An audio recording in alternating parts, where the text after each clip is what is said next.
Hello दोस्तों, मैं प्रदीप शुक्ला आपका स्टडी अड्डा में बहुत बहुत स्वागत करता हूं। उम्मीद करते हैं आप अच्छे होंगे, स्वस्थ होंगे और आपकी तैयारी, आपकी पढ़ाई बहुत ही बेहतरीन तरीके से चल रही होगी। तो आज मैं आपके लिए लेकर के हाजिर हूं CUET का प्रैक्टिस टेस्ट 9th का सेकेंड पार्ट। फर्स्ट पार्ट में हम लोगों ने 14 क्वेश्चन सॉल्व किए थे, ठीक है ना, जिसमें हम लोगों ने पूरा डिटेल डिस्कशन किया था। जिस भी पार्ट से आपसे क्वेश्चन पूछे गए हैं उस क्वेश्चन के आंसर को हमने समझा है, लेकिन क्वेश्चन का आंसर निकालने से पहले हमने उसका पूरा डिटेल भी समझा है कि कैसे आप उस टॉपिक के क्वेश्चनों को सॉल्व कर सकते हैं, ठीक है ना। भाई जरूरी नहीं कि एग्जाम में आपसे वही क्वेश्चन पूछा जाए, दूसरा पूछा जा सकता है। तो अगर उस टॉपिक से कोई दूसरा क्वेश्चन भी पूछा जाए तो आप उसको आसानी से सॉल्व कर पाए। तो अगर अभी तक आपने फर्स्ट पार्ट इसका नहीं देखा है तो उसको जरूर देख लीजिए। उसमें हम लोगों ने 14 क्वेश्चन सॉल्व किए थे, ठीक है ना।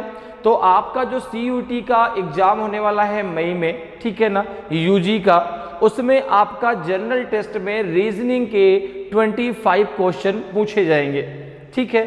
तो इसे एक बात दिमाग में आती है, सर रीजनिंग क्यों पूछी जाती है, रीजनिंग का काम क्या है? तो भाई रीजनिंग कोई सब्जेक्ट नहीं है, रीजनिंग तो एक लॉजिक है, ठीक है ना। और लॉजिक इसलिए पूछा जाता है कि आपका IQ लेवल कितना है, आप कितनी जल्दी किसी चीज को सोच पाते हैं, इसलिए आपसे रीजनिंग पूछी जाती है। रीजनिंग बहुत आसान है, बस एक बार आपका कॉन्सेप्ट क्लियर हो जाए, चीजें आपको पता हो कैसे करना है, आप बहुत आसानी से कर पाएंगे। बस एक बार आपको सही से पढ़ने की जरूरत है।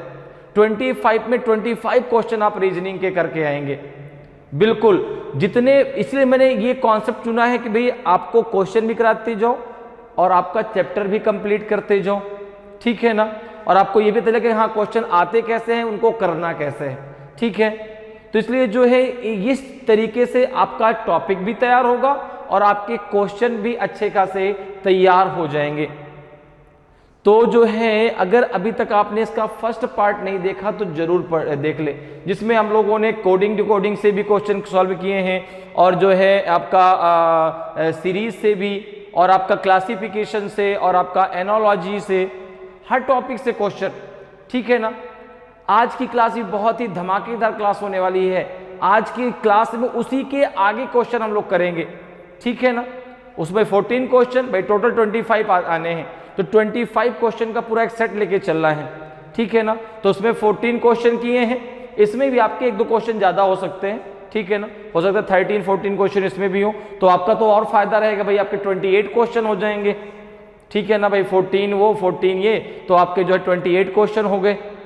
तो उन 28 क्वेश्चन में आप देखेंगे कि हर टॉपिक से क्वेश्चन है, ठीक है ना, ताकि आपका भाई क्वेश्चन इसी को ध्यान में रखते हुए बनाया गया है कि क्वेश्चन से आपका जो है टॉपिक भी तैयार हो जाए और आपका क्वेश्चन भी तैयार हो जाए।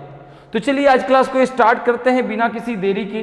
और आज की क्लास का जो क्वेश्चन है आपका, वो आपका जो है जो फर्स्ट पार्ट में आपने 14 क्वेश्चन सॉल्व किए थे, ये से उसी के आगे ये 15 नंबर का क्वेश्चन है। अच्छा, इसमें नंबरिंग 1 से कोई बात नहीं है, यहां पे आप ये मान के चलो कि ये आपका 15 नंबर का क्वेश्चन है।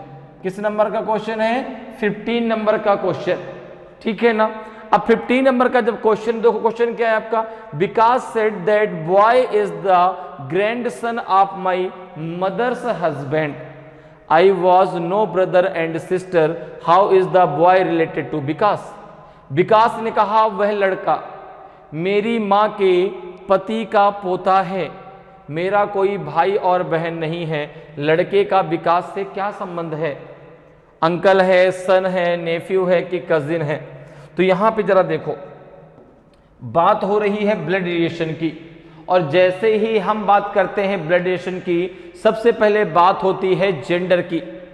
क्योंकि आपको पता है कि भाई अगर ब्लड रिलेशन की बात करें तो ब्लड रिलेशन वही तो है भाई, ब्लड रिलेशन मतलब रक्त संबंध, रक्त संबंध मतलब जो हमारा एक पारिवारिक जो रिलेशन है। तो जो पारिवारिक रिलेशन है उसी के बारे में तो हमें बात करनी है। अब भाई रिलेशन के बारे में आपको सारा कुछ पता है। जैसे हम रिलेशन की अगर बात करें तो भाई जब इस धरती पर आप अवतरित हुए तो आपने दो लोगों को जाना, एक अपनी माँ और एक अपने पिता। तो आपके जो रिलेशन है वो दो वर्गों में डिवाइड हो गए, एक मैटरनल और एक पैटर्नल। पैटर्नल मतलब पिता वर्ग में चले गए, मैटरनल मतलब माँ वर्ग में चले गए। अब पिता वर्ग में अंकल हैं, ग्रैंडफादर हैं, ग्रैंडमदर हैं, ठीक है ना, आंटी हैं, ठीक है। अब जो है इंग्लिश में भाई चाची को भी आंटी कहते हैं, बुआ को भी आंटी कहते हैं। अगर हम हिंदी की बात करें तो हिंदी में देखो चाचा, चाची, बुआ, फूफा, ठीक है ना, दादा, दादी, ये सारे रिलेशन पिता वर्ग में हैं, पैटर्नल में आ गए। मैटरनल की अगर बात करें तो आंटी, मौसी, ठीक है ना, इसके अलावा मैटरनल अंकल, मामा, मैटरनल आंटी मामी हो गई, ठीक है ना, मैटरनल ग्रैंडफादर नाना हो गए, ठीक है ना, मैटरनल ग्रैंडमदर नानी हो गई। हम उनके क्या लगेंगे? तो हम उनके लगेंगे जो है ग्रैंडसन एंड ग्रैंड डॉटर। अगर पुत्र है तो ग्रैंडसन, पुत्री है तो ग्रैंड डॉटर, ठीक है ना। अब यही रिलेशन तो और आगे बढ़ेगा, ये एक ट्री होता है, रिलेशन का एक ट्री है। अब आपकी शादी हुई, रिलेशन और आगे बढ़ा, आपकी वाइफ आई, ठीक है ना, आपकी वाइफ के जो पिता है वो आपके क्या लगेंगे? वो आपके जो है फादर इन लॉ लगेंगे। उनकी जो आपकी पत्नी की जो माँ है वो आपकी मदर इन लॉ लगेगी, आप उनके सन इन लॉ लगेंगे। तो यही फिर क्या हो जाएगा, और भी रिलेशन बढ़ता हुआ चला जाएगा। तो उसी रिलेशन के बारे में हमें पढ़ना है।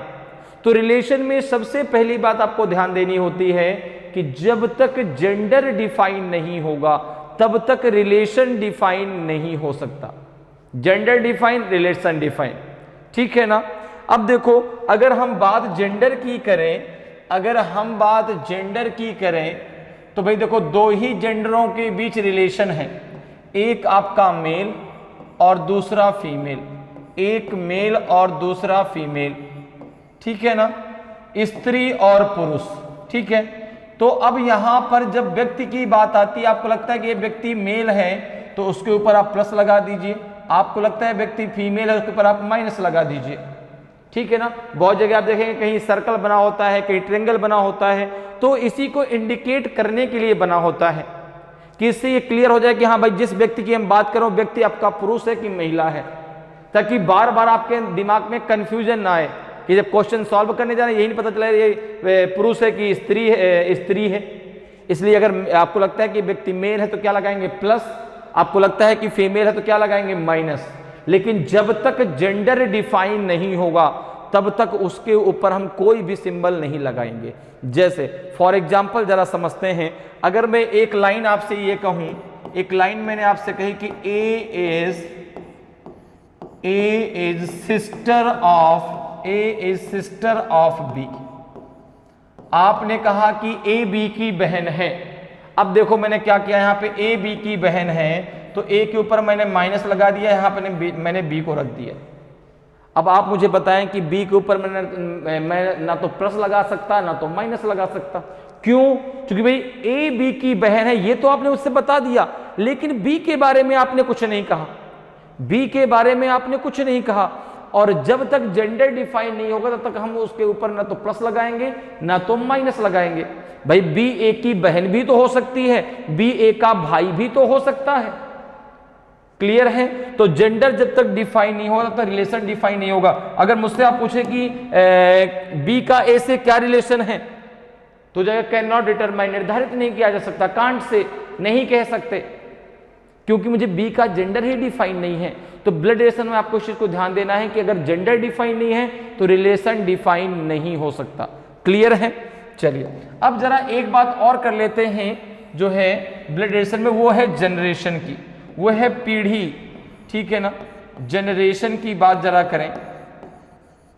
पीढ़ी की जब बात आती है तो भाई वो होता है इक्वल जनरेशन, अर्थात समान पीढ़ी, इक्वल जनरेशन, समान पीढ़ी, ठीक है ना, और जनरेशन गैप, जनरेशन गैप, ठीक है ना। जैसे अब यहां पे जो है एक समान पीढ़ी और एक पीढ़ी में अंतर। जैसे अगर मैं बात करूं समान जनरेशन में कौन आएगा? जैसे आप हैं या मैं हैं। अब मैं अगर अपने ब्रदर की बात करूं, मैं अपने सिस्टर की बात करूं, तो चाहे मेरा ब्रदर मुझसे बड़ा हो, चाहे छोटा हो, चाहे सिस्टर मुझसे बड़ी हो, चाहे वो छोटी हो, वो मेरे जनरेशन की है। लेकिन अगर मैं अपने फादर की बात करूं, मुझसे एक जनरेशन ऊपर है। अगर मैं अपने अंकल की बात करूं तो मेरे फादर की जनरेशन के हैं, ठीक है ना। अगर मैं अपने ग्रैंडफादर की बात करूं तो मुझसे वो 2 जनरेशन ऊपर हैं, क्योंकि मेरे पिता के भी पिता हैं, तो वो मुझसे 2 जनरेशन ऊपर हैं। तो जनरेशन, इक्वल जनरेशन को हम दर्शाते हैं इस लाइन के द्वारा, और जनरेशन गैप को हम दर्शाते हैं इस प्रकार की लाइन के द्वारा। क्लियर है? तो जनरेशन गैप को आप दर्शाएंगे जो है हॉरिजेंटल लाइन से, सॉरी वर्टिकल लाइन से, और जनरेशन इक्वल को दर्शाएंगे आप हॉरिजेंटल लाइन से, ठीक है। अब एक चीज और ध्यान से सुन लीजिए, एक रिलेशन आपका ब्लड रिलेशन में ऐसा भी होता है कि यदि किसी एक का जेंडर डिफाइन है तो दूसरे का आप अपने आप डिफाइन कर सकते हैं। वह रिलेशन होता है आपका पति पत्नी का रिलेशन। जैसे मैं कहूं कि A is husband of B, A is husband of B, A is husband of B, तो यहां पे आप इसको बनाओगे, ए हो गया, ए के ऊपर आपने प्लस लगाया, हस्बैंड वाइफ के रिलेशन को हम डबल लाइन के द्वारा दर्शाते हैं, और यहां पे आपने बी लिख दिया। अब देखो, आपने जैसे कहा कि A is husband of B, तो तुरंत आप कहेंगे B is wife of A, B is wife of A B का पति है तो बी ए की पत्नी है। तो पति पत्नी का एक ऐसा रिलेशन होता है जिसमें किसी एक का जेंडर आपको डिफाइन है तो दूसरे का जेंडर आप अपने आप डिफाइन कर सकते हैं। बाकी कोई भी ऐसा रिलेशन नहीं है जिसमें यदि किसी एक का जेंडर डिफाइन हो तो दूसरे का अपने आप डिफाइन। कोई भी आप स्टेटमेंट ले लो, जैसे मैं कह दूं, अगर मैं यहां पे आपसे एक स्टेटमेंट कहूं, मैंने कहा कि A is father of B, A is father of B, father of B. तो अब एक चीज बताओ, आपने कहा ठीक है A is father of B, यहां पे हमने ए के ऊपर प्लस लगा दिया, बी को हमने नीचे रख दिया, क्योंकि भाई अब जो है देखो, जो ए के पिता है वो बी से एक जनरेशन ऊपर होंगे तो ऊपर, ठीक है ना, बी उससे एक जनरेशन नीचे तो नीचे बैठा दिया, ठीक है ना। तो जो आपका जो है जनरेशन में ऊपर होगा उसको ऊपर बैठाएंगे, जो नीचे जाएगा उसको हम नीचे बैठाएंगे, ठीक है ना। अब देखो, उसने कहा कि A is father of B, तो हमने ए में तो प्लस लगा दिया, बी में हमने कोई सिंबल नहीं लगाया, ना प्लस ना माइनस। क्यों? अगर भाई बी जो है उसकी पुत्री होगी तो भी ए की संतान होगी, अगर बी जो है ए पुत्र हुआ तो भी उसकी संतान होगा। तो जब तक आपसे कहा ना जाए, जब तक आपको उस व्यक्ति का जेंडर डिफाइन ना हो, तब तक आप उसका कोई भी सिंबल नहीं लगाएंगे। केवल एक ही रिलेशन ऐसा जिसमें किसी एक का जेंडर डिफाइन है, दूसरे का अपने आप डिफाइन कर सकते हैं, वह है पति पत्नी का रिलेशन। इतनी बातें क्लियर हैं। अब चलिए आते हैं अपने क्वेश्चन पे। देखिए क्वेश्चन पे आते हैं।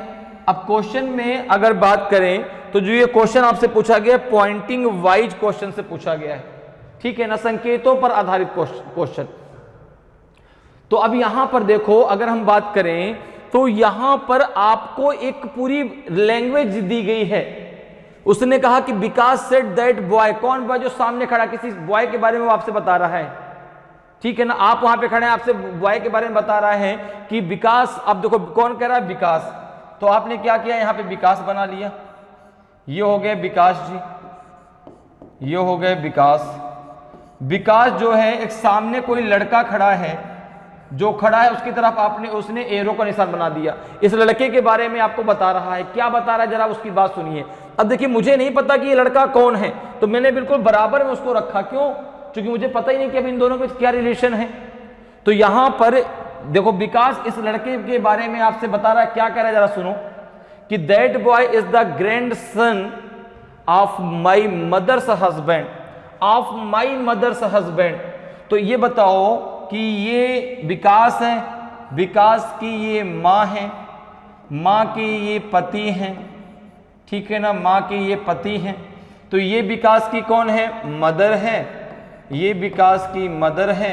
तो ये विकास के फादर होंगे, ये विकास के फादर होंगे। और इनका यह कौन है? इनका यह ग्रैंड सन है, इनका यह ग्रैंड सन है। यह जो व्यक्ति है यह इनका ग्रैंड सन है, ठीक है ना। अब कह रहे हैं कि I have no brother and sister, मेरा कोई भाई बहन नहीं है।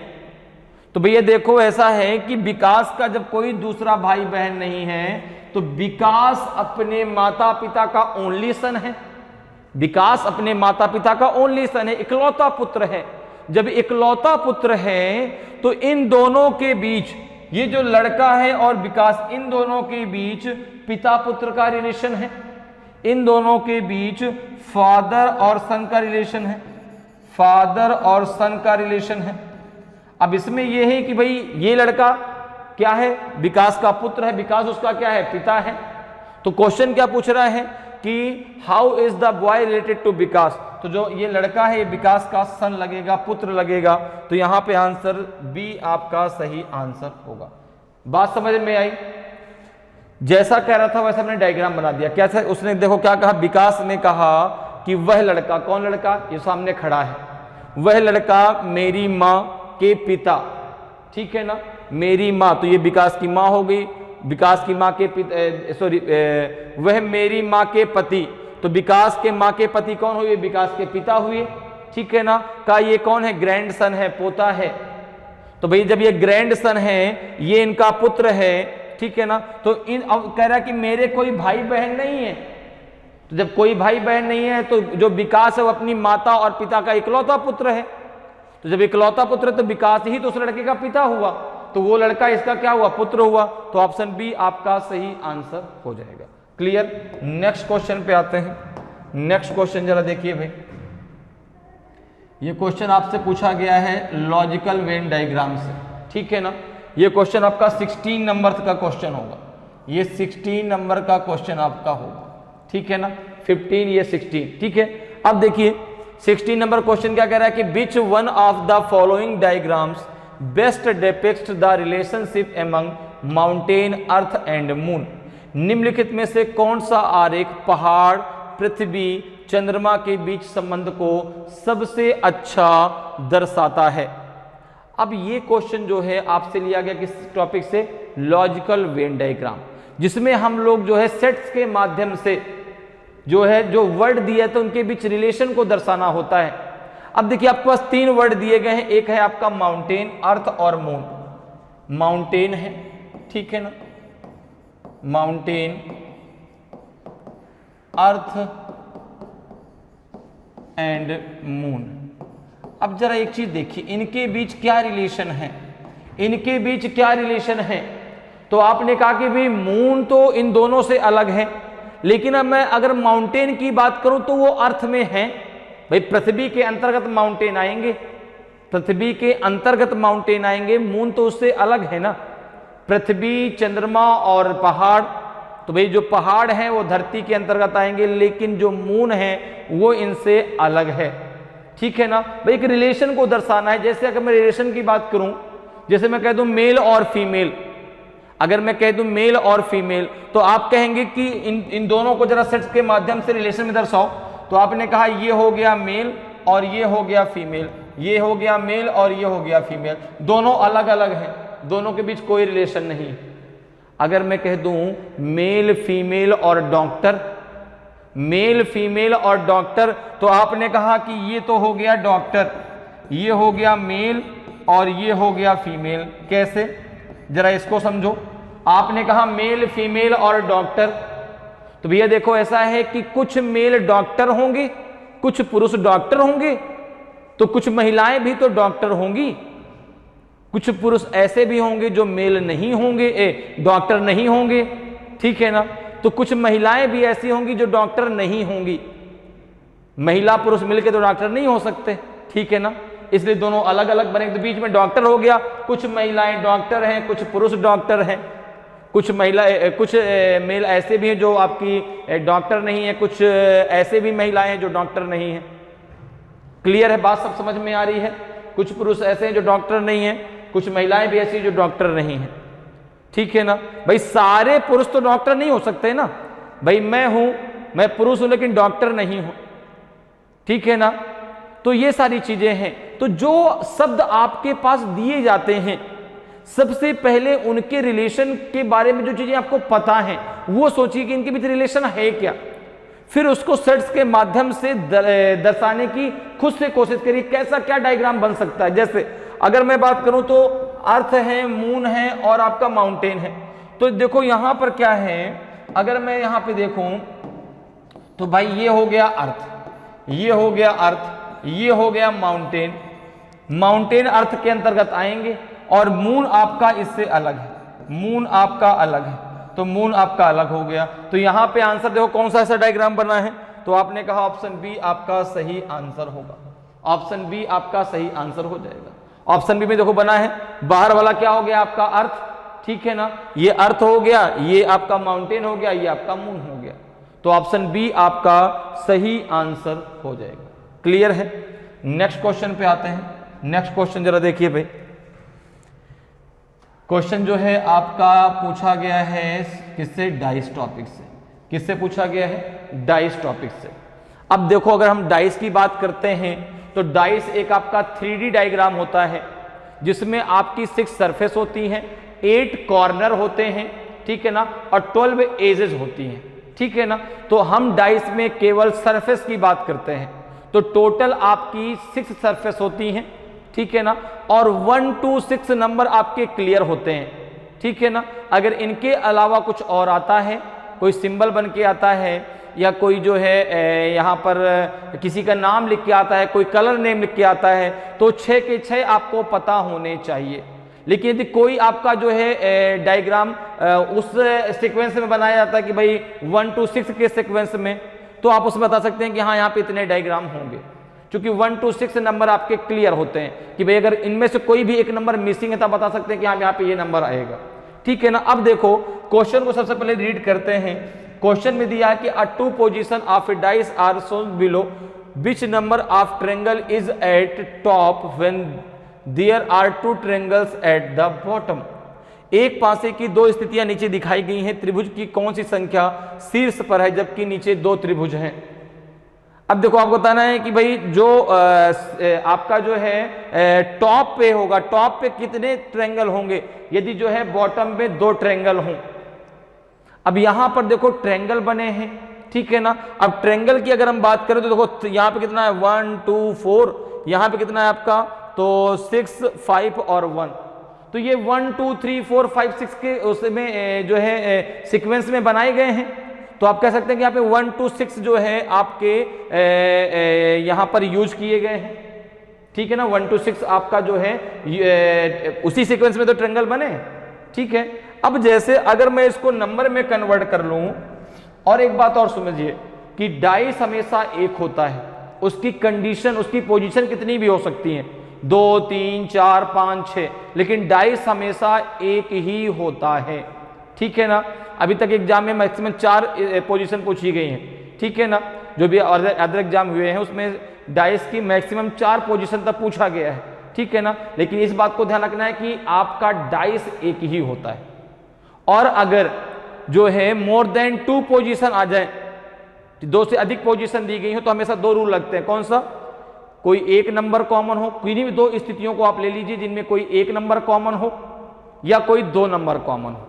अब जैसे यहां पर देखो, अगर मैं इस ट्रायंगल को जो है, इस ट्रायंगल को नंबर में कन्वर्ट कर लूं, तो ये 2 आपकी स्थितियां कुछ इस प्रकार से दी गई हैं, यहां पे 2 स्थितियां कुछ इस प्रकार से दी गई हैं,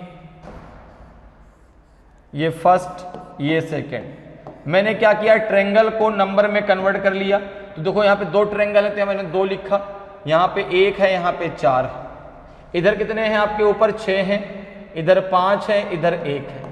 अब यहां पर देखो जब 2 पोजीशन है, यहाँ पे रूल क्या लगा सकते हैं हम, दोनों स्थितियों में कोई एक नंबर कॉमन हो या दोनों स्थितियों में कोई 2 नंबर कॉमन हो।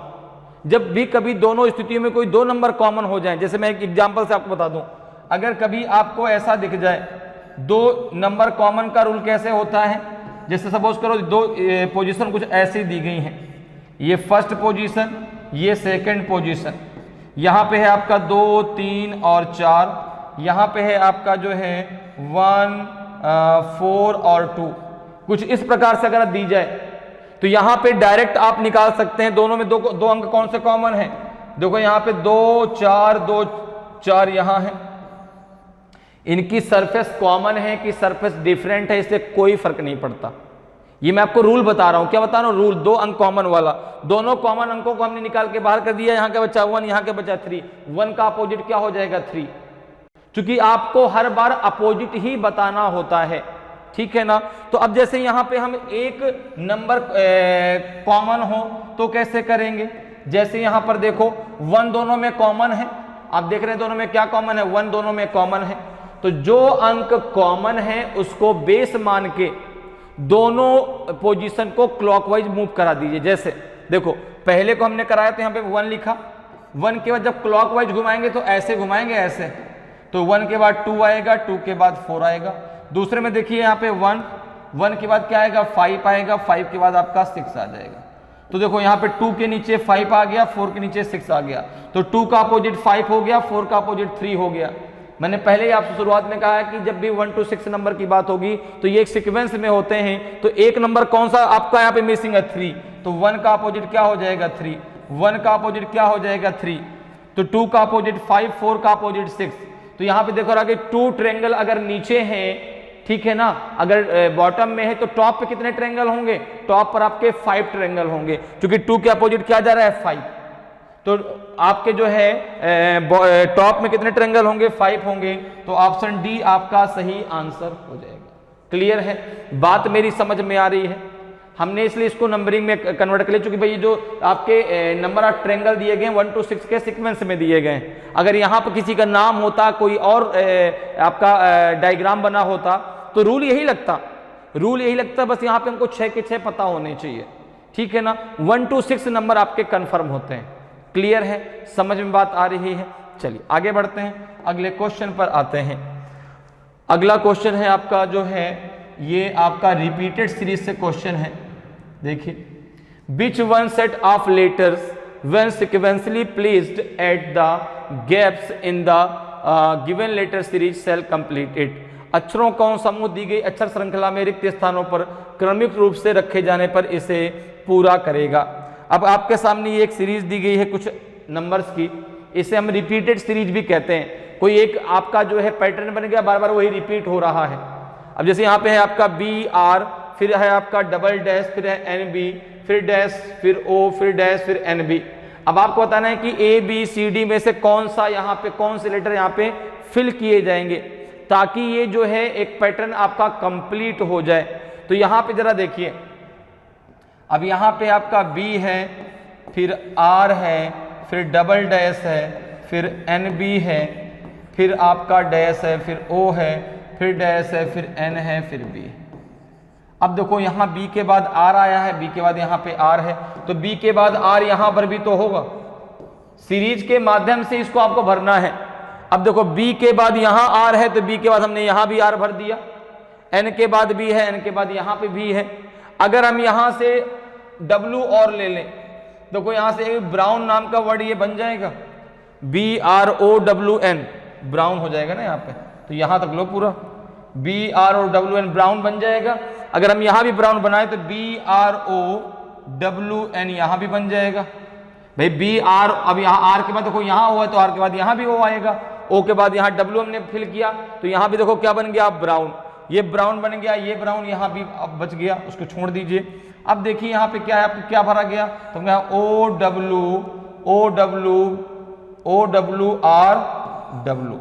OWRW आपका फिल किया गया। देखिए किस ऑप्शन में दिया गया है, ऑप्शन डी में दिया गया है। तो ये जो सीरीज है वो आप सीरीज के माध्यम से ही फिल कर सकते हैं, ठीक है ना। आपको जो है यहाँ पे इसको टर्म में बांटने की जरूरत नहीं है कि पहले नंबर आप टर्म काउंट करें फिर उनको हम डिवाइड करें, नहीं, आप सीरीज के माध्यम से उसको फिल करने की कोशिश करिए, बहुत आसानी से आप कर पाएंगे, ठीक है ना। जैसे हमने यहाँ पे देखा कि भाई देखो B के बाद R है, यहाँ पे देखो तो हमने भी B के बाद R भर दिया, अब R के बाद O है तो हमने भी यहाँ R के बाद O भर लिया।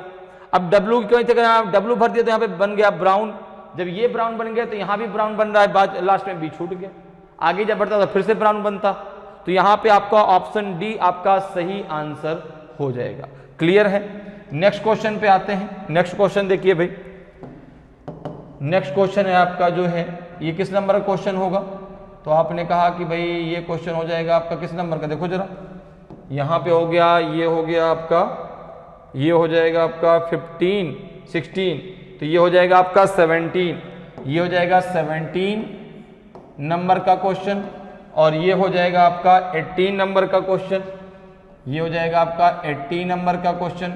अब ये 19 नंबर में हम लोग पहुंच चुके हैं। किस नंबर में? 19 नंबर पे, ठीक है ना, 19 नंबर पे पहुंच गए। क्लियर है? अब जरा इस क्वेश्चन को देखिए। ये क्वेश्चन आपसे पूछा गया है फाइंडिंग द मिसिंग नंबर, लुप्त पदों को भरना, ठीक है ना। किस टॉपिक से पूछा गया है? लुप्त पदों को भरना।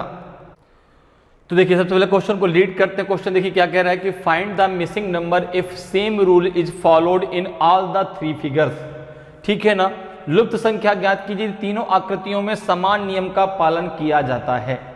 तो अब यहां पर देखो आपको ध्यान देना है कि फाइंडिंग द मिसिंग नंबर से जब भी क्वेश्चन आपसे पूछा जाता है, एक डायग्राम बन करके आता है, सर्कल है, ट्रायंगल है, कुछ भी बना हो सकता है, ठीक है ना। उसमें कुछ नंबर या अल्फाबेट भी हो सकते हैं, ठीक है ना। अब जैसे यहाँ पे आपका नंबर है, तो ये आपको ध्यान देना है कि जैसे 3 डायग्राम आपके दिए गए हैं, तो तीनों में समान रूल अप्लाई होगा। जो फर्स्ट में होगा वही सेकंड में होगा, वही थर्ड में आप अप्लाई होगा। अब जैसे यहां पर आप देख रहे हैं कि इन बाहरी इसमें देखो कुछ नंबर्स लिखे हैं, अंदर एक नंबर लिखा है। तो अब यहां पर कॉन्सेप्ट क्या लगाना है, कैसे हम यहां पर इसको सॉल्व करेंगे? तो आपको इन बाहर जो ये नंबर लिखे हैं इनको आपस में सॉल्व करना है, ठीक है। आमने सामने कर सकते हैं, ऐसे कर सकते हैं, ठीक है ना। और यहां पे उनमें मल्टीप्लीकेशन, इसको जो आप लगाना चाहें कुछ भी वहां पे लगाइए, लेकिन आपका ये अंदर वाला 37 आना चाहिए। जैसे अगर मैं यहां पे देखूं, मैंने 3 और 5 का मल्टीप्लाई कर लिया, 3 और 5 का अगर मल्टीप्लाई कर दिया कितना आ गया? 15 आ गया। इसी प्रकार से 5 और 4 का मल्टीप्लाई कर लिया, 5 और 4 का मल्टीप्लाई 20 हो गया। दोनों को मैंने ऐड कर दिया तो 35 हो गया। 35 में मैंने 2 और ऐड कर दिया, 37 हो गया। ये 2 मैंने अपने से ऐड किया है। अब सेम यही रूल जरा सेकंड में लगा के देखिए। आपने कहा सेकंड में अगर देखें तो यहां पे सबसे पहले मल्टीप्लाई किसका होगा? 4 और 7 का। तो 4 × 7 हो जाएगा 28। इसी प्रकार से 5 और 4 का मल्टीप्लाई करो तो 5 और 4 का मल्टीप्लाई हो जाएगा 20। 20 और 28 हो जाएंगे 48। 48 में अगर हम 2 ऐड कर दें तो ये हो जाएगा आपका 50। ये कितना हो जाएगा? आपका 50 हो जाएगा। अब यहां तो 51 लिखा है, यहां 50 हो रहा है, तो सेम रूल तो नहीं अप्लाई हो रहा। तो फिर क्या करें? कुछ और सोचें। भाई यहां हमने 2 ऐड किया तो यहां भी तो 2 हम ऐड करेंगे, तो ये कितना हो रहा है? 50 हो रहा है, जबकि हमें चाहिए 51। हमें चाहिए 51, ठीक है ना।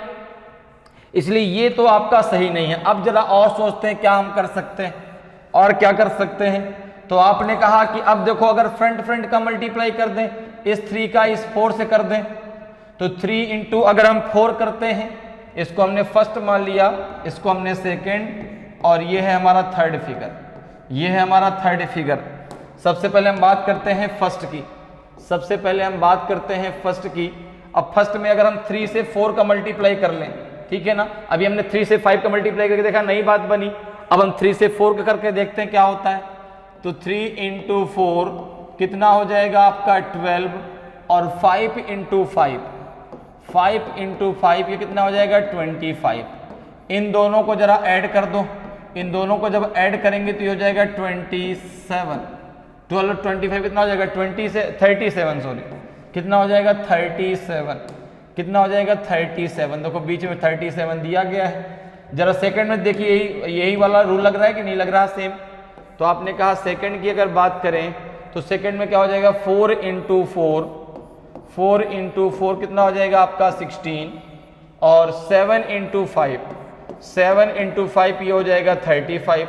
दोनों को जरा ऐड कर लो भाई, दोनों को जब ऐड करेंगे कितना आ जाएगा आपका 6 5 11 3 1 4 1 5, ये हो जाएगा 51। बिल्कुल सही है। तो अब यही सेम रूल तीसरे में अप्लाई कर दीजिए, यही सेम रूल आप थर्ड में अप्लाई कर दीजिए। तो क्या आ जाएगा देखो जरा। तो यहाँ पे जो है किसका किसका मल्टीप्लाई होगा, 3 का 3 से, 5 का 6 से। तो जब 5 का 3 से 3 का करोगे तो ये आ जाएगा आपका 9, ये हो जाएगा आपका 9, और 5 से 6 का करोगे तो ये हो जाएगा आपका 30। दोनों को आप आपस में ऐड कर दीजिए तो ये आ जाएगा आपका 39। देखो ऑप्शन में 39 दिया गया, बिल्कुल दिया गया है, तो ऑप्शन सी आपका सही आंसर हो जाएगा। क्लियर है? तो इस टॉपिक में मेन कंडीशन यही है कि जो रूल लगेगा वो सब में जो है समान लगना चाहिए। क्लियर है? तो यहां पर देखो आपका जो है आंसर क्या आ जाएगा, 39 आ जाएगा। ऑप्शन सी आपका सही आंसर होगा। नेक्स्ट क्वेश्चन पे आते हैं। तो ये क्वेश्चन कौन सा हो जाएगा, ये हो गया आपका जो है 19, ये 20th नंबर क्वेश्चन पे हम लोग आ गए। किस नंबर पे आ गए, 20th नंबर क्वेश्चन पे, ठीक है ना। 20th नंबर क्वेश्चन पे हम लोग आ चुके हैं।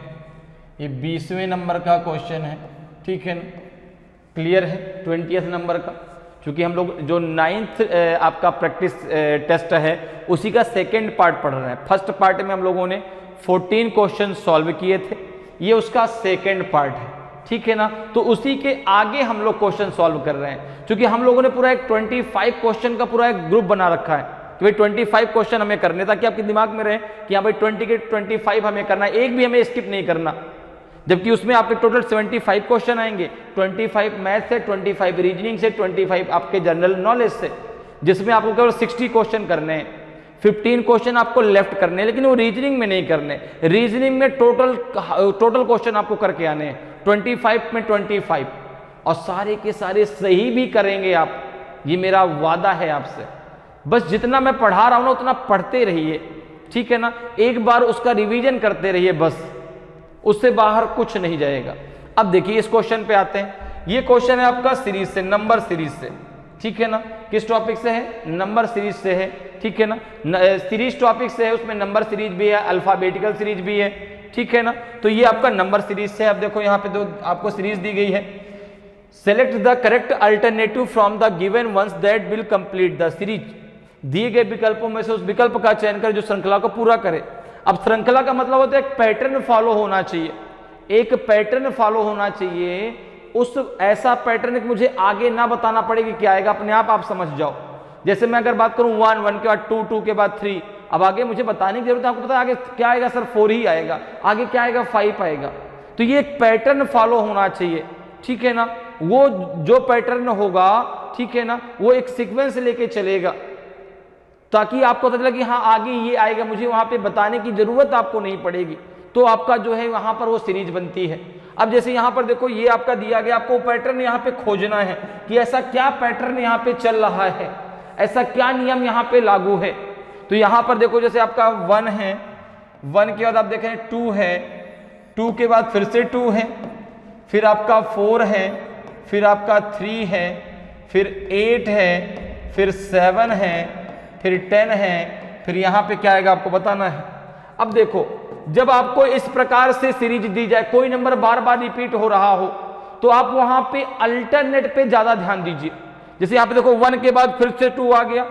अब अगर 1 के मैं 1 से अगर 2 को लेता हूं, 2 से 3 को लेता हूं, तो देखो जरा 1 से अगर मैंने इस 2 को ले लिया तो 1 + 1 2, 2 + 1 आपका 3, फिर आप कहेंगे 3 + का 4 आपका हो जाएगा 7। तो देखो 1 कितनी बार प्लस हुआ, 2 बार प्लस हुआ। तो यहां पे 4 कितनी बार प्लस होगा, 2 बार प्लस होगा। तो 4 + 7 कितना हो जाएगा आपका 11। यहां पे 11 आना चाहिए। क्या ऑप्शन में 11 दिया गया, बिल्कुल दिया गया, यही ऑप्शन आपका सही है। क्योंकि जो तरीका आप लगाते हैं, अगर उस तरीके से जो आंसर आता है अगर वो ऑप्शन में आपका दिया गया है, तो आपका लॉजिक 100% सही है। भाई बात हमेशा होती है लॉजिक की, लॉजिक क्या लगा रहे हैं, लॉजिक के अकॉर्डिंग आपका आंसर क्या आया। अब आपने आंसर निकाला अगर ऑप्शन में है तो आपका लॉजिक 100% सही है, ठीक है ना। भाई लॉजिक कभी गलत नहीं हो सकता, लॉजिक जो आप लगा रहे हैं बिल्कुल सही लगा रहे हैं, लेकिन कभी कभी ऐसा होता है हमने लॉजिक लगाया आंसर नहीं मिला, तो लॉजिक गलत नहीं, लेकिन वो कॉन्सेप्ट आप नहीं पकड़ पाए जो उस क्वेश्चन में लगाया गया है, ठीक है ना। तो कभी ये मत सोचा करिए जैसे मेरा लॉजिक गलत हो गया, लॉजिक नहीं गलत होता, क्योंकि रीजनिंग एक थिंकिंग है, एक लॉजिक है, ठीक है ना। तो लॉजिक जो आप सोचेंगे अपने अकॉर्डिंग सोच रहे हैं, क्योंकि रीजनिंग इसीलिए पूछी जा रही है। मैंने शुरुआत में आपसे कहा कि केवल आपके आईक्यू लेवल को चेक करने के लिए कि आपका आईक्यू लेवल कितना है, कैसे आप सोच पाते हैं, कितना आप कर पाते हैं। तो कभी भी अगर लॉजिक आंसर नहीं आ रहा तो ये मत सोचिए कि मेरा लॉजिक गलत है, मैं उस लॉजिक को नहीं पकड़ पा रहा जिससे मेरा आंसर आ जाए, जो इसमें लॉजिक लगाया गया है, ठीक है ना। तो यहां पे आंसर क्या हो जाएगा 11। देखो एक और क्या सीरीज चलेगी जरा उसको भी देख लो। 2 प्लस 2 हो जाएगा 4, 4 प्लस 4 हो जाएगा आपका 8, 8 प्लस 2 हो जाएगा आपका 10। आगे अगर होता तो 10 प्लस 4 होता 14 आ जाता भाई, पहले प्लस 2 फिर प्लस 4 फिर प्लस 2 फिर आगे प्लस 4। क्लियर है? तो यहां पे आंसर आ जाएगा ऑप्शन सी आपका सही आंसर होगा, क्योंकि जब एक सीरीज एक समान अंतराल से बढ़ती है तो उनके बीच हमेशा कुछ ना कुछ प्लस माइनस ही होता है। जब सीरीज एक असामान्य तरीके से बढ़ती है तो वहां पे हमेशा मल्टीप्लिकेशन होता है। जब सीरीज एक असामान्य तरीके से घटती है तो वहां पे हमेशा डिवीजन होता है। ठीक है ना? हमेशा नहीं, मतलब लगभग डिवीजन होगा। ठीक है, हो सकता है वहां पे भाई डिवीजन के साथ कुछ प्लस माइनस भी हो रहा हो। ठीक है, तो आपको, लेकिन हाँ, अगर एक असामान्य तरीके से घट रही है तो डिवीजन तो होगा ही होगा। ठीक है ना? अगर एक भाई 2 से शुरू कोई सीरीज 2 से शुरू हुई और वो डायरेक्ट पहुंच गई जो है जाके 100 के आगे, वो पहुंच गई 205, 200, 325, तो वहां पर कहीं ना कहीं कुछ ना कुछ आपका मल्टीप्लिकेशन हो रहा होगा। ये थोड़ा उसको कुछ कॉन्सेप्ट हैं जिनको आप यूज करके जो है सीरीज को सॉल्व कर सकते हैं। नहीं, सीरीज में तो ढेरों कॉन्सेप्ट होते हैं, कोई कह दो नहीं केवल यही कॉन्सेप्ट लगेगा, कोई जरूरी नहीं है। ठीक है ना? क्योंकि सीरीज की महिमा अपरंपार है। ठीक है ना? उसका कोई जो है शुरुआत कोई अंत नहीं। ठीक है, सीरीज आप भी बना सकते हैं, कोई भी लॉजिक लगा कि भाई आपने बना दिया कि ये सीरीज बताओ क्या होगा। ठीक है, चलो नेक्स्ट क्वेश्चन पे आते हैं। नेक्स्ट क्वेश्चन देखिए भाई, ये है आपका किस नंबर का क्वेश्चन? ये हो गया आपका 21 नंबर का क्वेश्चन। किस नंबर का क्वेश्चन हो जाएगा? ये हो जाएगा आपका 21 नंबर का क्वेश्चन, और इसमें आपसे पूछा गया है डायरेक्शन टेस्ट से रिलेटेड क्वेश्चन। ये 21 नंबर का क्वेश्चन है, उसमें डायरेक्शन से क्वेश्चन पूछा गया है कि Meena rode her scooty northwards, then turn left and rode 5 kilometre, she again rode to her left 8 kilometre, she found herself exactly 5 kilometre west of her starting point. How far did she ride northwards initially? Meena ने अपनी scooty उत्तर की ओर चलाई, फिर बाईं ओर मुड़ी और 5 kilometre चली, वह फिर से अपने बाईं ओर 8 किलोमीटर चली। उसने स्वयं को अपने शुरुआती बिंदु से ठीक 5 किलोमीटर पश्चिम में पाया। प्रारंभ में उसने उत्तर की ओर कितनी दूरी तय की? 10 किलोमीटर, 8 किलोमीटर की, 15 किलोमीटर की, 6 किलोमीटर। बहुत अच्छी बात। अब जरा देखिए, सबसे पहले हम डायरेक्शन को समझ लेते हैं। ठीक है ना? डायरेक्शन में 2 चीजें मेन होती हैं। सबसे पहले डायरेक्शन मेन होता है, एंगल मेन होता है, और लेफ्ट राइट मेन होता है। कैसे लेफ्ट राइट लिया जाएगा? अगर हम डायरेक्शन की बात करें तो कुछ आप इस प्रकार से आप डायरेक्शन ड्रॉ करते हैं। मेन आपके 4 डायरेक्शन होते हैं। ये आपका ईस्ट, ये डायरेक्शन हो गया आपका वेस्ट, ऊपर की तरफ आपका नॉर्थ, और नीचे की तरफ होता है आपका साउथ। हम टोटल रीजनिंग में 8 डायरेक्शनों के बारे में चर्चा करते हैं। ठीक है ना? टोटल 8 डायरेक्शनों के बारे में चर्चा करते हैं। 4 आपकी मेन डायरेक्शन है, 4 उसकी आपकी सहायक मिडिल डायरेक्शन है। जैसे ये हो गई आपकी नॉर्थ ईस्ट अर्थात उत्तर पूर्व, ये साउथ ईस्ट दक्षिण पूर्व, ये साउथ वेस्ट दक्षिण पश्चिम, ये नॉर्थ वेस्ट उत्तर पश्चिम। ओके, तो ये तो हो गई 8 की 8 डायरेक्शन। यहां पे जो ये पूरा एंगल होता है, ये पूरा 90 डिग्री का होता है। ये पूरा का पूरा एंगल आपका 90 डिग्री का होता है। ठीक है ना? ये पूरा एंगल आपका 90 डिग्री का, ये पूरा एंगल आपका 90 डिग्री का, और जो मिडिल डायरेक्शन है वो 90 डिग्री को 45 डिग्री में डिवाइड कर देती है। कितने डिग्री में? 45 डिग्री में डिवाइड कर देती है। ठीक है ना? तो अगर हम बात करें कि इतना कितना होगा एंगल, तो ये होगा 45 डिग्री। क्लियर है? तो 2 फॉर्म में आपका एंगल होता है, 90 डिग्री और 45 डिग्री। ये पूरा सर्कल आपका 360 डिग्री का होता है। ठीक है, अब जरा बात करते हैं लेफ्ट राइट की। लेफ्ट कैसे लिया जाएगा, राइट कैसे लिया जाएगा? तो जब आप क्लॉकवाइज चलते हैं, तो क्लॉकवाइज में हमेशा आप राइट लेते हैं। क्लॉकवाइज को हिंदी में लिख के आता है दक्षिणावर्त। आर मतलब हो गया दायां, आर मतलब हो गया राइट, राइट मतलब हो गया दायां। तो जब आप घड़ी की दिशा में चलेंगे, जब आप दक्षिणावर्त चलेंगे, तो हमेशा उस व्यक्ति का क्या लेंगे, राइट लेंगे। और जब आप एंटी क्लॉकवाइज चलेंगे, एंटी क्लॉकवाइज को हिंदी में बोलते हैं वामावर्त। जब आप एंटी क्लॉकवाइज चलेंगे एंटी क्लॉकवाइज चलेंगे तो हमेशा उस व्यक्ति का आप लेंगे लेफ्ट, ठीक है ना। तो क्लॉकवाइज में राइट, आर से राइट, राइट मतलब दायां, और एंटी क्लॉकवाइज मतलब लेफ्ट, एल से लेफ्ट, लेफ्ट मतलब बायां। क्लियर है। जैसे कि यहां पर आप बात समझो, आप ईस्ट की तरफ चेहरा करके कुछ ऐसा खड़े हैं, और अगर आपको राइट घूमना है तो आप ऐसे घूमेंगे, लेफ्ट घूमना है तो आप ऐसे घूमेंगे। आप साउथ में आ गए, आप ऐसे खड़े हैं, तो अगर आपको लेफ्ट घूमना है तो इस प्रकार से एंटी क्लॉकवाइज, राइट घूमना है तो क्लॉकवाइज। आप आ गए वेस्ट में, क्लॉकवाइज ऊपर की तरफ तो राइट, नीचे की तरफ एंटी क्लॉकवाइज तो लेफ्ट। आप पहुंच गए नॉर्थ में, ये क्लॉकवाइज है तो राइट है, ये एंटी क्लॉकवाइज है तो ये लेफ्ट है। क्लियर है। जब भी आप डायग्राम बनाएं आप वहां पर एरो का निशान जरूर बनाएं, जिससे आपको क्लियर होगा कि भाई ये क्लॉकवाइज होगा और ये एंटी क्लॉकवाइज होगा। आप आसानी से वहां पे ये चीज कर सकते हैं, क्योंकि डायरेक्शन में मेन यही है कि लेफ्ट कैसे लें, राइट कैसे लें। तो समझ में बात आ गई। एंगल दो फॉर्म में होगा, 90 डिग्री, 45 डिग्री, ठीक है ना। लेफ्ट कैसे लेंगे, एंटी क्लॉकवाइज, एंटी क्लॉकवाइज को हिंदी में हम बोलते हैं वामावर्त, ठीक है ना। और क्लॉकवाइज को क्या बोलेंगे, दक्षिणावर्त। तो क्लॉकवाइज में राइट और एंटी क्लॉकवाइज में लेफ्ट। क्लियर। अब आते हैं अपने क्वेश्चन पे, अब आते हैं देखिए अपने क्वेश्चन पे। सबसे पहले हम क्वेश्चन का डायग्राम बनाते हैं, सबसे पहले हम क्वेश्चन का डायग्राम बनाते हैं। देखो जरा, क्वेश्चन ने कहा कि मीना रोड हर स्कूटी नॉर्थवर्ड्स। अब देखो, हमेशा जो भी आपको डायग्राम बनाना है वो हमेशा आप सेंटर पॉइंट से बनाएंगे। तो ये हो गया सेंटर पॉइंट, ठीक है ना, ये हो गया सेंटर पॉइंट, ठीक है ना। और यहां से मीना ने चलना शुरू किया और यह उत्तर की ओर चली गई। ये होता है देखो नॉर्थ, ये है नॉर्थ। दूरी का एक बहुत बड़ा रोल है, ठीक है ना। तो यहां पे हमने एक ये ऐसे बना दिया, ये दूरी आपको नहीं दी गई, ठीक है ना, उत्तर की ओर चलाई, ये दूरी अभी आपको नहीं दी गई।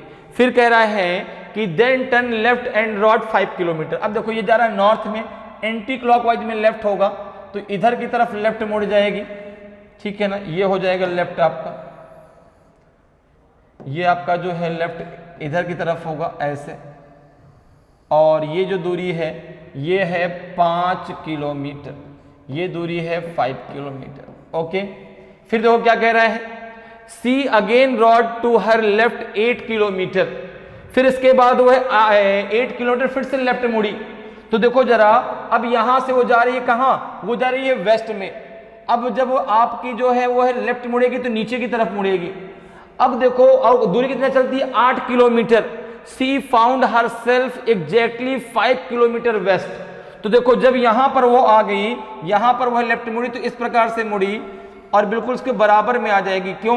क्योंकि यहां पे जब वो खड़ी होती है तो यहां से उसने चलना शुरू किया था, और यहां पे जब वो पहुंची तो उसने अपने आप को यहां से वेस्ट में पाया 5 किलोमीटर पर। तो ये उसका स्टार्टिंग पॉइंट था, ये उसका स्टार्टिंग पॉइंट था, और ये उसका लास्ट पॉइंट है जहां पे वो खड़ी है। तो देखो जब यहां पर खड़ी होगी तो वेस्ट में, क्योंकि यहां से देखने पे ये वेस्ट है तो बिल्कुल बराबर में खड़ी होगी, बिल्कुल बराबर में। क्योंकि जब ये यहां पर पहुंची तो उसने पाया कि मैं अपने घर से, जहां से मैंने चलना शुरू किया था वहां से मैं वेस्ट में हूं, 5 किलोमीटर दूरी पर हूं। तो ये दूरी भी तो 5 किलोमीटर की है, तो बिल्कुल बराबर में आके खड़ी हुई। तो उसने कहा कि प्रारंभ में उसने उत्तर की ओर कितनी दूरी तय की थी। तो एक चीज बताइए कि जब ये दूरी 5 किलोमीटर की है, ये दोनों बराबर हैं, तो ये कितनी है, 8 किलोमीटर। ये 8 किलोमीटर की दूरी, तो ये भी तो इसके बराबर में ही होगी, तो ये भी 8 किलोमीटर की ही दूरी होगी। तो उसने जो प्रारंभ में दूरी तय की, ठीक है ना, जो स्टार्टिंग में उसने दूरी तय की नॉर्थ वर्ड्स में, वो थी 8 किलोमीटर। तो ऑप्शन आपका बी जो है बिल्कुल सही आंसर होगा। क्लियर है, ऑप्शन बी आपका सही आंसर हो जाएगा। नेक्स्ट क्वेश्चन पे आते हैं भाई। नेक्स्ट क्वेश्चन देखिए, ये जो है आपका 22 नंबर का क्वेश्चन होगा, ठीक है। ये क्वेश्चन आपका पूछा गया है कोडिंग डिकोडिंग से। क्लियर है, ठीक है ना। ये था आपका 21, ये 22। हम आ गए 22। किस नंबर पे आ गए, 22। क्वेश्चन पूछा गया है आपका कोडिंग डिकोडिंग से। तो कोडिंग डिकोडिंग की जैसी बात आती है, बात होती है अल्फाबेट की। अल्फाबेट की जैसे बात होती है, बात होती है अल्फाबेट के कोड की। अब अल्फाबेट की यदि कोड की हम बात करें तो A1, B2, C3, D4, E5, F6, G7, H8, I9, J10, K11, आपका L12, M13, N14, O15, P16, Q17, R18, S19, T20, U21, V22, W23, X24, Y25 and Z26। ठीक है ना, तो ये A to Z पूरे अल्फाबेट हो गए, सारे के सारे सबके कोड क्लियर हो गए। अब देखो आपको क्या करना है, यहां पे सबसे पहले कैसे इसको सॉल्व करना है। तो सबसे पहले हम क्वेश्चन रीड कर लेते हैं। तो क्वेश्चन में क्या दिया गया है कि in a certain code language CURATIV is written as BSVDDUHS, तो how STEAMING is to be written in the same code language. एक निश्चित कोड भाषा में CURATIVE को BSVDDUHS लिखा जाता है, तो उसी कूट भाषा में STAMING को किस प्रकार लिखा जा सकता है। अब देखो यहां पर क्या है कि यहां पर आप देख रहे हैं दिया गया है कि इस वाले वर्ड को किस में डिकोड कर दिया गया, इसमें डिकोड कर दिया गया। तो यहां से आप क्या निकालेंगे, मेथड। यहां से आप क्या निकालेंगे, मेथड, क्या तरीका लगाया गया जिससे जो है ये इसमें डिकोड हो गया। और जो मेथड निकलेगा उसको आप अप्लाई कर देंगे जो आपसे वर्ड पूछा गया है। तो देखिए सबसे पहले आप इसको इस प्रकार से लिख लीजिए। देखो कैसे, आपने आप लिख दिया CU, फिर है आपका RATIVE, TI, फिर आपका V, फिर है आपका E। अब इसको किस में डिकोड किया गया, हर एक अल्फाबेट के नीचे एक अल्फाबेट लिखिए। यहां पे आपका B है, फिर यहाँ पे S है, फिर यहाँ पे ये V है, फिर D है, फिर यहाँ पर भी D है, फिर यहाँ पे U है, यहाँ पे H है, यहाँ पे S है। अब इन सब के कोड लिख लीजिए। देखिए C का कोड 3 है, U का 21, R18, A1, T20, I9 और V हो गया 22। अच्छा, क्वेश्चन नंबर भी 22 है और B का कोड भी 22 है। इस 22 को और अंदर लिख लेते हैं। यहाँ पहले हम B का कोड लिखते हैं 22 और यहाँ पे आपका आ जाएगा 5। ठीक है ना, क्वेश्चन नंबर आपको पता चल गया कौन सा है, 22। मैं यहाँ पे लिख देता हूँ क्वेश्चन नंबर 22। ठीक है ना, क्लियर। अब देखो यहाँ पे नीचे वालों को भी कोड लिखो भाई, नीचे वालों को भी लिख लो। B का 2, S का कितना हो जाएगा 19। ठीक है ना, यहाँ पे आपका V का है 22, यहाँ पे है आपका इसका 4, इसका भी है 4, यहाँ पे है आपका कितना, यहाँ पे 21, यहाँ पे आपका 8 और यहाँ पे है आपका कितना 19। क्लियर है। तो आपने जो है इस प्रकार से जो है पहले लिख लिया और उन अल्फाबेट के कोड लिख लिए। अब कोड लिखने के बाद अब आपको यहां पर देखना है कि भाई क्या मेथड लग रहा है, क्या तरीका लग रहा है। ठीक है ना, अब जैसे ही आप यहां पर सोचते, देखो यहां पे 3 लिखा है, यहां पे 2 लिखा है। सबसे पहले हमने 3 का रिलेशन 2 से देखा, आपने कहा माइनस का 1 हो गया भाई, 3 - 1 2 आ गया। अब इनके बीच जो रिलेशन लगेगा ना, जो तरीका लगेगा, वो एक सीक्वेंस बनाएगा, उसका एक सीक्वेंस होना चाहिए। ठीक है ना, एक जैसे पैटर्न, जैसे हम सीरीज बनाते हैं ना, सीरीज में एक पैटर्न फॉलो होता है, वही पैटर्न यहां पर होना चाहिए। जैसे आपने देखा कि भाई 3 का रिलेशन 2 से है माइनस का 1, 21 का 19 से है माइनस का 2, 18 का आपका 22 से तो यहां तो प्लस का 4 हो जाएगा, यहां पे आपका प्लस का 3 हो जाएगा। अब देखो क्या पैटर्न फॉलो हो रहा है, क्या -1 -2 फिर प्लस का 4 प्लस का 3, नहीं, माइनस का 1 माइनस का 2 आगे अगर होता तो माइनस का 3 माइनस का 4, तो ये पैटर्न बन जाता कि आगे माइनस का 5 होगा, आगे माइनस का 6 होगा। तो आपने कहा नहीं, ये पैटर्न तो फॉलो नहीं हो रहा। अब हम कैसे पता करेंगे सर कौन सा पैटर्न यहां पे फॉलो होगा, उसका आसान तरीका क्या है पता करने का। तो देखो यहां पे जो ऊपर नंबर आपने लिखे हैं अल्फाबेट के, उसमें आप देखिए, जैसे यहां पे देखो 1 लिखा है, अब यहां पर देखो 1 के नजदीक में इनमें कौन सा सबसे ज्यादा है, 1 के नजदीक में इनमें सबसे कौन सा ज्यादा है। तो आपने कहा कि 1 के नजदीक में ये 2 ज्यादा है, तो आपने कहा 3 के नजदीक में 4 भी ज्यादा है।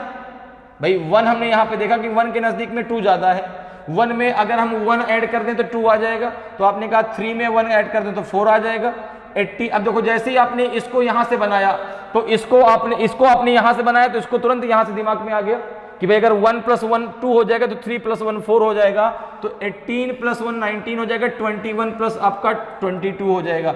सब में हो रहा है प्लस का 1। एक बार जब आप इसको एक को पकड़ लोगे तो अपने आप बाकी सब पकड़ते बनते हुए चले जाएंगे। अब देखिए जैसे यहाँ पे कितने लेटर हैं, 4, यहां से एक हमने लाइन खींच दी तो इधर भी 4 आने चाहिए। देखो यहां पे है आपका माइनस का 1, माइनस का 1, माइनस का 1, माइनस का 1, इधर सब में हो रहा है माइनस का 1, लेकिन क्रॉस में। अब यही सेम तरीका आपको लगाना है जो आपको वर्ड दिया गया है। देखो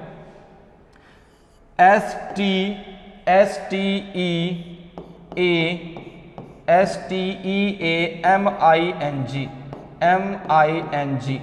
अब देखो यहां पे अगर हम कोड की बात करें तो M का कोड 19, T का 20, E5, A1, M13, I9, N14, G7। अब यहां पे सबसे पहले इनको 4 के वर्ड में बांट दो, बांट दिया। इधर के चारों में प्लस का 1, इधर के चारों में माइनस का 1, क्रॉस में लिखना है आपको। जरा देखिए यहां पे क्या हो जाएगा, 1 + 1 तो 2 आ जाएगा, तो यहां पे हमने लिख दिया B, यहां पे हमने लिख दिया B। 1 + 1 2, 5 + 1 हो जाएगा 4, तो यहां पे नहीं, 5 + 1 हो जाएगा 6, तो यहां पे आ जाएगा आपका F। फिर 20 + 1 21, तो यहां पे आ जाएगा U। 19 + 1 20, तो यहां पे आ जाएगा T। देखो यहां पे प्लस का 1, ये प्लस का 1, यहां प्लस का 1, यहां प्लस का 1, तो यहां पे सब में क्या कर दिया प्लस का 1। इधर माइनस का 1 करिए, 7 - 1 6, तो यहां पे आ जाएगा F। -1 13, तो यहां पे आ जाएगा आपका M। -1 8, तो यहां पे आ जाएगा आपका H। -1 12, तो यहां पे आ जाएगा आपका L। -1 -1 तो इधर सब में माइनस का 1 किया गया, तो ये आपका आंसर आ गया BFUT। अब देखो BFUT किस में है, तो आपने कहा इसमें तो नहीं है, बाकी इन तीनों में है। BFUT यहां तक ठीक है। FMHL पहला ही सही है, पहला ही सही है, FMHL देखो आएगा तो पहला ही ऑप्शन आपका सही आंसर हो जाएगा। क्लियर है। नेक्स्ट क्वेश्चन पे आते हैं। नेक्स्ट क्वेश्चन जो है आपका ये 23rd क्वेश्चन होगा। कौन सा हो जाएगा, किस नंबर का, 23rd नंबर का क्वेश्चन होगा, ठीक है ना। 23rd नंबर का क्वेश्चन है, ठीक है। क्वेश्चन क्या पूछ रहा है कि which letter is exactly midway between G and Q in English alphabet. अंग्रेजी वर्णमाला में G और Q के ठीक बीच में कौन सा अक्षर आता है। K आता है, L आता है, N आता है कि J आता है। अब देखो यहां पर इसके दो तरीके हैं करने के, या तो पूरी की पूरी मैं अल्फाबेट लिखूं, जैसे मैंने यहां से लिख लिया A B C D E F, फिर आ जाएगा आपका G H, फिर आएगा आपका I, फिर आ जाएगा J K L M N O P Q R S, फिर क्या आएगा आपका T U V W X Y, और ये हो जाएगा आपका Z। अब जरा समझो, यहां पे अगर देखो तो भाई देखो ये आपका 1 है, 2 3 4 5 6 7 8 9 10 11 12 13 14 15 16 17 18, ये हो जाएगा आपका 19 20 21 22 23 24 25, और ये हो जाएगा 26। अब उसने कहा कि अंग्रेजी वर्णमाला में G और Q के ठीक बीच में कौन सा लेटर है, तो G भी कहां से काउंट होगा, A से, और Q भी कहां से काउंट होगा, A से। इन दोनों के मिडिल में बताना है, तो आपको क्या करना है, यहां से यहां तक देखो ये है G और ये है Q, मिडिल में वही लेटर होगा जो इन दोनों की तरफ जो है बराबर बराबर में डिवाइड कर दो, जो बीच में बच जाएगा जिसको कोई साथी नहीं होगा वो उसका मिडिल लेटर आ जाएगा। जैसे देखो यहां पे आपने कहा 3 लेटर इधर हो गए, 3 लेटर इधर हो गए, Q और G को मिला के उधर। फिर आपने कहा 2 लेटर इधर हो गए, 2 लेटर इधर हो गए, बीच में कौन आ गया, L। तो G और Q के बीच में कौन सा लेटर हो गया, L हो गया। एक तरीका तो ये है करने का। दूसरे तरीके की जरा बात करते हैं। अब देखो यहां पर सीधे कहा गया कि G और Q के ठीक मध्य में कौन सा लेटर होगा। आप जहां से अल्फाबेट स्टार्ट होती है इसको हम बोलते हैं लेफ्ट हैंड साइड, इसको हम बोलते हैं लेफ्ट हैंड साइड, इसको हम बोलते हैं लेफ्ट हैंड साइड। जहां पे अल्फाबेट खत्म होती है इसको हम बोलते हैं राइट हैंड साइड, इसको हम बोलते हैं राइट हैंड साइड, ठीक है ना, राइट हैंड साइड। जब दोनों एक ही तरफ से अल्फाबेट दिए गए हों, जब दोनों एक ही तरफ से, अब यहां तो सर कहीं नहीं लिखा कि लेफ्ट से लेना है कि राइट से लेना है, केवल अल्फाबेट दे दिया गया। तो जब लेफ्ट राइट ना लिखा हो तो हमेशा आप लेफ्ट से ही अल्फाबेट काउंट करते हैं। जी और क्यू आप कहां से काउंट करना स्टार्ट करेंगे? ए से, जेड से नहीं करेंगे। तो अब देखो जब ए से आप करेंगे तो यहां पर दोनों आपको लेफ्ट हैंड साइड से दिए गए हैं, लेफ्ट हैंड साइड से जी और लेफ्ट हैंड साइड से आपका क्यू।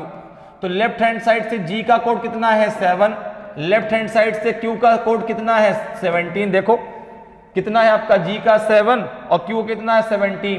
तो जब दोनों एक ही साइड से दिए गए हों तो आपको क्या करना है, दोनों के कोड को आपस में जोड़ के 2 का भाग दे देना है, जो आएगा वो आपका आंसर हो जाएगा। यहां पे देखिए 7 + 17 कितना हो जाएगा, डिवाइडेड बाई 2, तो ये आ जाएगा आपका 12। क्योंकि जब आप इसको डिवाइड करेंगे तो 17 + 7 कितना हो जाएगा 34, ठीक है ना, नहीं 24 सॉरी, ये हो जाएगा आपका 24, ये हो जाएगा 24 और 24 डिवाइडेड बाई 2 ये आ जाएगा 12। और 12 नंबर पे क्या आता है आपका L, 12 नंबर पे क्या आता है आपका L। तो जब दोनों एक ही साइड से दिए गए हो तो दोनों के कोड को जोड़ करके 2 का भाग दे दीजिए। अगर 2 का भाग जाएगा तो उनके बीच में लेटर आएगा, अगर 2 का भाग नहीं जाता तो उनके बीच कोई लेटर नहीं होगा। जैसे यहाँ पे 2 का भाग चला गया, कितना आ गया 12 नंबर पे कौन आता है आपका L, तो इन दोनों के बीच कौन सा लेटर है आपका L होगा। तो ऑप्शन जो है यहाँ पे ऑप्शन बी आपका सही आंसर होगा। एक तरीका यह भी है और एक तरीका यह है कि आप पूरे अल्फाबेट को लिख लें और उस प्रकार से निकाल लें। क्लियर है, मैंने दोनों तरीके आपको बता दिए। नेक्स्ट क्वेश्चन पे आते हैं। नेक्स्ट क्वेश्चन देखिए भाई, find the next term in the series, श्रृंखला में अगला पद ज्ञात कीजिए। अब देखो ये आपका सीरीज से रिलेटेड क्वेश्चन है, लेकिन ये अल्फाबेटिकल सीरीज से पूछा गया है। अब अल्फाबेटिकल सीरीज में हम बात करते हैं अल्फाबेट के कोड की, जिसकी बात मैंने अभी आपको बताई, जो ये अल्फाबेट के कोड है। तो इसको हम अल्फाबेट के कोड के द्वारा पहले लगाएंगे। अब देखो यहां पर दिया गया कि find the next term in the series, श्रृंखला में अगला पद ज्ञात कीजिए। AIQBJRCKSDLT then question mark. अब क्या आएगा क्वेश्चन मार्क जगह, ये आपको बताना है। तो देखो कैसे आप करेंगे। सबसे पहले यहाँ पे A है, अब यहाँ पे आपको क्या करना है, A का रिलेशन B से, B का C से, C से D का देखना है। तो आपने कहा कि A से B, A से B, B से C, C से D, तो D से क्या आएगा आपका आगे। आपने कहा बहुत सिंपल है, कोड की बात करें देखो ये 1 है, 2 है, 3 है, 4 है, तो आगे यहाँ पे E आएगा, अर्थात यहाँ पे 5 आएगा। आप ऐसे भी कह सकते हैं कि प्लस का 1, प्लस का 1, प्लस का 1, प्लस का 1। अब जरा देखिए I का रिलेशन देखिए, तो आपने कहा I का रिलेशन किससे है, J से, J का रिलेशन किससे है, K से, K का रिलेशन किससे है, आपने कहा K का L से है। आगे क्या आएगा, आपने कहा बहुत सिंपल, आगे आपका M आएगा। फिर देखो आगे अगला क्या दिया गया है, फिर दिया गया है आपका यहाँ पे Q, Q का रिलेशन किससे है, R से, R का रिलेशन किससे है आपका S से, S का किससे है, T से, तो T के आगे क्या आएगा यहाँ पे आपका U आएगा। तो इसमें तो आपको कोड की भी जरूरत नहीं है, डायरेक्ट आपका आंसर आ गया EMU, EMU आएगा, ऑप्शन डी आपका सही आंसर हो जाएगा। क्लियर है, समझ में बात आ रही है।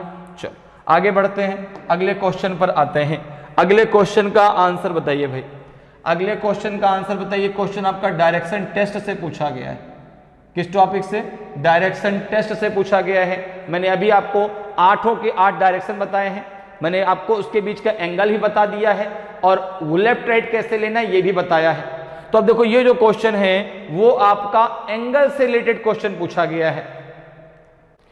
तो देखिए इस क्वेश्चन को हमें कैसे सॉल्व करना है, सबसे पहले हम क्वेश्चन पढ़ लेते हैं। देखो क्या कह रहा है, Ram is facing east, he turns 90 degree in clockwise direction and then 135 degree in anticlockwise direction and then again 90 degree in clockwise direction and which direction is she facing now. Ram का मुख पूर्व की ओर है, वह 90 डिग्री दक्षिणावर्त दिशा में मुड़ता है। फिर 135 डिग्री वामावर्त दिशा में और फिर 90 डिग्री दक्षिणावर्त दिशा में मुड़ता है। अब उसका मुख किस दिशा की ओर है? साउथ ईस्ट में है, साउथ में है, नॉर्थ ईस्ट में है कि साउथ वेस्ट में है? तब देखो ऐसे क्वेश्चनों को आप जो है एंगल सेटलमेंट लगाकर कर सकते हैं। कैसे, जरा उसको समझिए। उससे पहले आप 8 के 8 डायरेक्शन इस प्रकार से खींच लीजिए। देखो ये आपके 8 डायरेक्शन कुछ इस प्रकार से है, इस प्रकार से 8 के 8 डायरेक्शन। ये सेंटर पॉइंट है, ये आपका ईस्ट, इसके जस्ट अपोजिट आपका आएगा वेस्ट, ऊपर की तरफ आपका है नॉर्थ, इसके जस्ट अपोजिट आएगा आपका साउथ। ये डायरेक्शन है नॉर्थ ईस्ट, ये डायरेक्शन है आपका साउथ ईस्ट, ये डायरेक्शन है आपका साउथ वेस्ट और ये डायरेक्शन है आपका नॉर्थ वेस्ट। अब देखो एंगल सेटलमेंट कैसे लगाना है। यहां पर देखो आपका क्लॉकवाइज दिया गया है, क्लॉकवाइज कितना दिया गया है उसको लिख लीजिए। क्लॉकवाइज दिया गया है और एंटी क्लॉकवाइज दिया गया है, और एंटी क्लॉकवाइज दिया गया है, एंटी क्लॉकवाइज दिया गया अर्थात घड़ी की दिशा में और घड़ी की विपरीत दिशा में। तो क्लॉकवाइज में कितना है देखो, तो Ram is facing east, he turn 90 degree in clockwise direction. तो आपने कहा 90 डिग्री क्लॉकवाइज है, पहले लिख लिया हमने, ठीक है ना। And then 135 degree in anticlockwise, तो 135 डिग्री एंटी क्लॉकवाइज है, ठीक है ना direction. And then again 90 degree in clockwise direction, फिर से 90 डिग्री क्लॉकवाइज है, तो 90 डिग्री में फिर से 90 डिग्री ऐड कर लो। पहले 90 डिग्री है, फिर से 90 डिग्री है, कितना हो गया ये हो गया आपका 180 डिग्री, और ये कितना है आपका 135 डिग्री। अब देखो दोनों को माइनस कर लो, दोनों को जरा माइनस कर लो यहाँ पे। तो जब आप यहाँ पे 180 डिग्री से 135 डिग्री माइनस करेंगे, भाई बड़े से छोटा माइनस करेंगे, तो ये बचेगा आपका 45 डिग्री, ये बचेगा 45 डिग्री। अब बात ये आती है कि बचेगा कौन सा, क्लॉकवाइज की एंटी क्लॉकवाइज। तो अब जो बड़ा होगा वही बचेगा। बड़ा कौन सा है 180 डिग्री, तो ये 45 डिग्री बचा है ना, ये क्लॉकवाइज वाला बचा है। अब जो है आपका राम का चेहरा है किधर, पूर्व की ओर। राम इस प्रकार से खड़ा है, इस प्रकार से, इस प्रकार से राम खड़ा है। अब उसको 45 डिग्री केवल क्लॉकवाइज मूव करा दीजिए, आपका आंसर आ जाएगा। तो ये होता है क्लॉकवाइज और ये होता है आपका एंटी क्लॉकवाइज। तो जब यहां से यहां 45 डिग्री आएगा, देखो यहां से यहां ये हो जाएगा उसका movement 45 degree clockwise, 45 degree clockwise इस प्रकार से मूव हो जाएगा। तो कहां पहुंच जाएगा, साउथ ईस्ट में पहुंच जाएगा। कहां पहुंच जाएगा, साउथ ईस्ट में पहुंच जाएगा। तो ऑप्शन ए आपका सही आंसर हो जाएगा, ऑप्शन ए आपका सही आंसर हो जाएगा। क्लियर है। तो अब जो है वो किस दिशा में चेहरा करके खड़ा है, अब वो है जो है साउथ ईस्ट की तरफ चेहरा करके खड़ा है। क्लियर है। तो जब भी आपसे डायरेक्शन में एंगल से रिलेटेड क्वेश्चन पूछे जाए, हमेशा वहां पर जो है आप क्या लगाइए, एंगल सेटलमेंट लगा दीजिए, बहुत आसानी से आप कर पाएंगे। क्लियर है। नेक्स्ट क्वेश्चन पे आते हैं। देखिए नेक्स्ट क्वेश्चन क्या है भाई, नेक्स्ट क्वेश्चन जो है ये किस नंबर का क्वेश्चन होगा आपका, ये शायद 24 या 25 नंबर का क्वेश्चन। देखो किस नंबर का है भाई, ये आपका जो है ये 23 है, ये 24 है, ये कौन से नंबर का है, ये 24 नंबर का है, ये 25 नंबर का है, और ये हो जाएगा आपका 26 नंबर का क्वेश्चन। ये है 26, ठीक है ना, 26 नंबर का क्वेश्चन है। देखिए क्वेश्चन क्या कह रहा है, क्वेश्चन है आपसे, क्वेश्चन कह रहा है, इसको और इधर कर लेते हैं ऐसे, ठीक है, दिख रहा है, ठीक है। क्वेश्चन कह रहा है ये आपसे कि in a queue of 17 people when Seema shifts 3 position left then she becomes 6 from left, find her previous position in the queue from right। 17 लोगों की एक कतार में जब सीमा 3 स्थान बाईं ओर स्थानांतरित होती है तो वह बाएं से छठवीं हो जाती है, दाएं से पंक्ति में उसका पिछला स्थान ज्ञात कीजिए। तो अब एक चीज जरा समझो, अगर मैं पंक्ति की बात करूं, जैसे ये प्रकार से मैंने पंक्ति खींच दी, सबसे पहले हम पंक्ति के लेफ्ट राइट की बात कर लेते हैं। देखो जहां से पंक्ति हमने खींचा ये है आपका लेफ्ट एंड, ये है आपका लेफ्ट एंड, और जहां पे पंक्ति खत्म हुई ये है आपका राइट एंड, ये है आपका राइट एंड, ये है आपका राइट एंड, ठीक है ना। अब एक बात आती है कि यहां पर जो है जो व्यक्ति बैठेगा उसका लेफ्ट राइट क्या लिया जाएगा।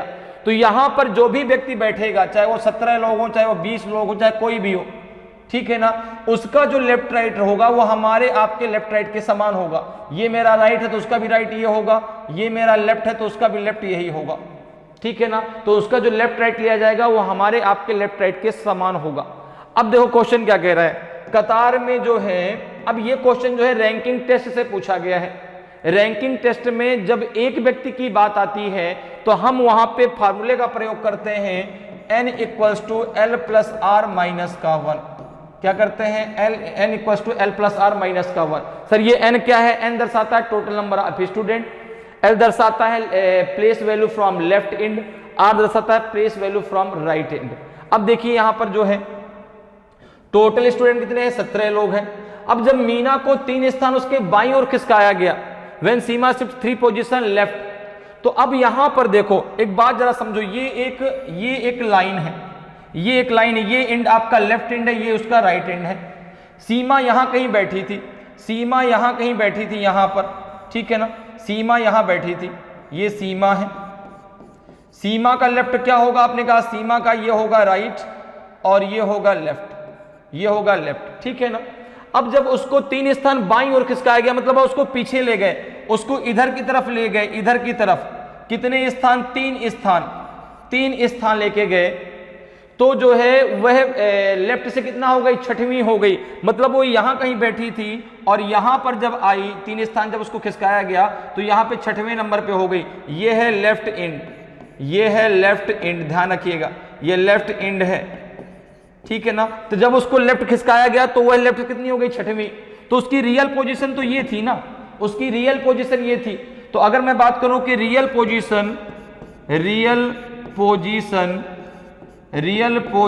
फ्रॉम लेफ्ट, तो आप कहेंगे ये हो जाएगा आपका 6 + 3, ये हो जाएगा आपका 9। रियल पोजीशन फ्रॉम लेफ्ट हो जाएगी 9, क्योंकि देखो उसको 3 स्थान लेफ्ट खिसका दिया गया ना, तो भाई जब यहां पे वो थी कहीं यहां पे और यहां से उसको 3 स्थान खिसका दिया तब वो 6वीं हो गई। तो रियल पोजीशन कितनी थी उसकी, 9।